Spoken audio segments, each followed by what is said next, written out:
Okay. Meron tayo ditong the first item. Meron tayong hand soap. Dito naman sa kabila, meron tayong vinegar. Now, we are using these papers. Ang tawag natin dito ay litmus paper. Ang tawag? Litmus paper. Yan. Kay Abeng, color. Anong color kay Abeng? Blue. Hatiin natin sa dalawa yun.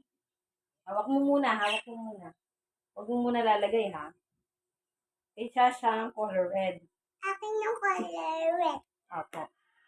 Ngayon, kapag si color blue, naging kulay red, ibig sabihin, acidic yung ating, yung ating sample.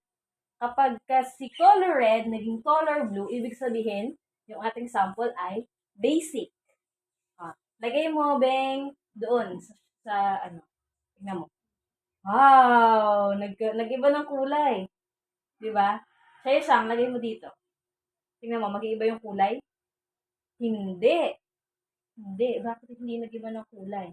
Diyan, lagay mo dyan siya. Hindi din. So, ibig sabihin, walang basic. Sa'yo, Beng, lagay mo dito. Hindi rin. No? Hindi rin nagbago. So, ibig sabihin, neutral lang tong isa. Mali yung gawa ni tita. Galing, no? Nag-iba yung color, no? Isa pa. Tingnan mo. Lagay mo. Doon sa, tingnan mo, mag-iiba yung kulay. Ooh, magic. Sa'yo. Siyang, lagay mo dyan.